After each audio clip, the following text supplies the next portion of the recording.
Takeover 30 was good. I was impressed with one match that blew me out of the fucking water. That shit blew me out the water bad. That was a good match.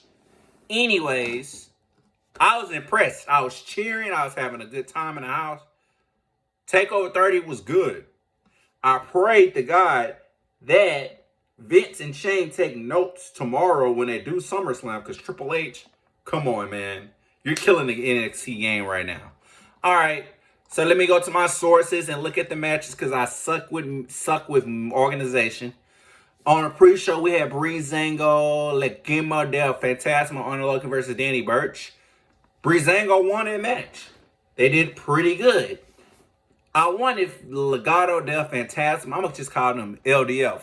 I wanted LDF to win because, I don't know. I just wanted somebody new to go for the titles. I wanted some people like them to be badass. Because we all know if Breezango loses this match, they're going to split up. They're going to split up. They've had countless chances for a title shot on all three brands and failed. And I am a fan of Fandango. When Fandango debuted in the WWE, he beat Chris Jericho. Chris Jericho is a legend. Chris Jericho is a guy that's been around the wrestling industry for over 20 or 30 plus years. Every generation. 90s, he had a good gimmick. 2000s, he had a good gimmick. 2010s, he had a good gimmick. 2020s, he had a good gimmick. Jericho is a GOAT. So for you to be one of the GOATs, a.k.a. Chris Jericho, the guy that pinned Stone Cold Steve Austin, and The Rock, a.k.a. the biggest superstar ever and one of the greatest fucking celebrities on earth, that's impressive. And I want Breezango to break up simply because Fandango is a pretty good talent. I've been a fan of him since he was Johnny Curtis on the OG NXT when it was a game show. So we already know that Fandango and Breeze are going to lose. And they're going to turn. Simple as that. Baylor versus Thatcher. Two hard-hitting guys. Great freaking match. Great freaking match.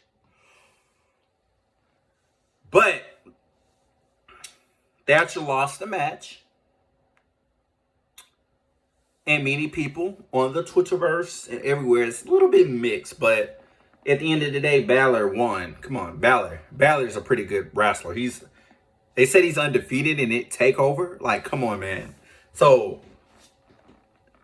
he pretty much is like, oh, sorry, I didn't mean to burp. He's pretty much like the Undertaker of NXT right now. As far as pay-per-views. NXT Takeovers is his man WrestleMania. Especially when Balor is the Demon. He really need to bring that Demon gimmick back out so he can go for the title. I want to see the Demon versus the current champion of NXT right now. We're going to get to that. The ladder match was so fucking awesome. And I said to myself, if Bronson Reed or Damian Priest don't win, I'm going to be pissed. I'm going to be mad. I'm going to be pissed. Pissed to the highest pistivity.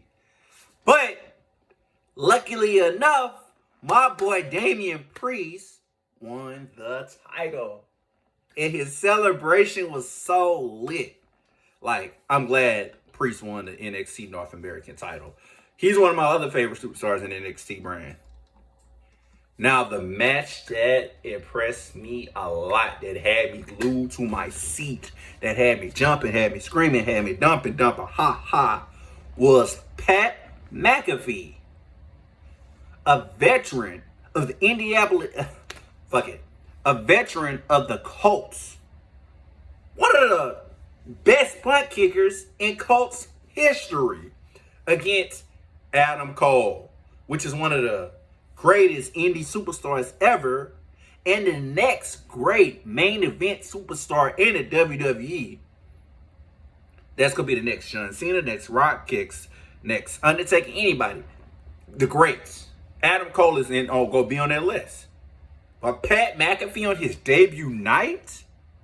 Oh my God. That dude killed it. Killed it. You have to go look at the highlights of that match. Subscribe to the WWE Network. Find it somehow on YouTube. You know how them people be doing them illegal YouTube videos? You'll find it. It was good. I am so excited for Pat McAfee because he may have lost the battle, but he won the war. I was glued to my seat when I saw that.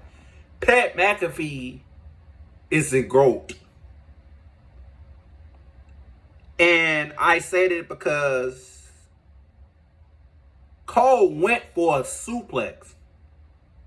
And Pat McAfee jumped up like a motherfucking jaguar. A motherfucking leopard. Whatever the fuck is fast in the feline family. Dude is impressive. He can wrestle. He's good. I love Pat McAfee. Kudos to you. You did a hell of a good job. Especially being a veteran of the Colts. Come on, bro. Not many people I see. Well, I can't say that because many wrestlers have migrated from the NFL to the WWE. But on their debut match, I don't know any NFL player or any superstar that did that good. I'm going to say this. The excitement that I had for Pat McAfee was the excitement I had when I first saw Ken Shamrock wrestling and feuding against The Rock, and it's like, damn, this dude debuting and he kicking ass. And Ken Shamrock is a former UFC legend. So, good debut, Matt McAfee. Good debut. Good debut. Hopefully it's not over. Dakota Kai versus Io Shirai. You know, okay match. It was an okay match. It could have been better because Dakota Kai doesn't deserve a title shot. WWE needs to find more people in NXT that never had a chance at the title shot and give it to them. That's just me. But good match because Io Shirai is a bad bitch. You can't fuck with her. Now, the main event was Cross versus Lee. And when we have an African American as a world champion, especially in the genre we live in, especially in the era we live in, and you give him the title, I feel like it's a charity that they give him the title. When Kofi won the title, I feel like it was a charity because, yes, he beat a lot of good people when he retained it. But when you put him against Brock, you made the dude a joke, and Kofi ain't never, ever going to be a WWE champion again. Same treatment for Keith Lee. Keith Lee was the NXT North American champion and the NXT champion at the same time. And Keith Lee relinquished his NXT title, his NXT North American title, for newer talent. Tons of respect for him. But I wouldn't have did that. But, you know where I'm going here. Keith Lee lost the match. And if you look at the replay of the ending of the match, me personally, I feel like that shouldn't have happened. I feel like that was a mistake or a botch. If you're not a wrestling fan, go Google the word botch. I don't know what the fuck happened, but genuinely, I feel like it was the ending of WrestleMania last year or year before last with Ronda, Charlotte, and Becky when Becky got the win. And Becky wasn't supposed to get the win. I'm a fan of the man, Becky Lynch, but I hate the win. I hate that the win was tarnished. I hate that Keith Lee win was tarnished. I hate that we have a strong black man who was a representative of Black Lives Matter in the WWE with the few black people we have, who pushed it, who is a guy of size, a guy of intelligence, a guy that's not no typical black gimmick that we have in the WWE. A dude that's intelligent, a dude that's chill, a dude that's a big dude that's athletic. And he loses the match against a guy that just came from Impact Wrestling, who ain't been in the WWE for a moment. Not cool, bro. I feel like WWE shouldn't have did that. As a wrestling fan, I feel like they shouldn't have did that. They robbed Velveteen Dream of the dream of false accusations, so they say. Now they're robbing Keith Lee. And WWE and AEW both say Black Lives Matter. We hear you. But if our lives matter, how come we can't have an African American as a champion, let alone a dominant champion who can win against tough challenges? Kofi should have beat Brock Lesnar a while back. Why I say that? Eddie Guerrero did it. And he's one of the GOATs. But y'all couldn't let Kofi win. Then Kofi get injured. But hey, I can't get mad because right now we got Big E on SmackDown and Big E is dominating. But one thing I hate about the WWE is when they build a superstar on SmackDown. They've been doing this for years. Raw decides to take that superstar and SmackDown ratings fall down. They did it with John Cena. They did it when Triple H was already a star. I wasn't going to say that. Big E, it's a lot of superstars. I can't name them right now, but if you look back on SmackDown when they built superstars, Raw took them. They took AJ Styles, and AJ Styles came right back. Randy Orton was a star. They took him, put him with Evolution, blah, blah, blah, blah, blah. At the end of the day, I'm disappointed that Keith Lee won.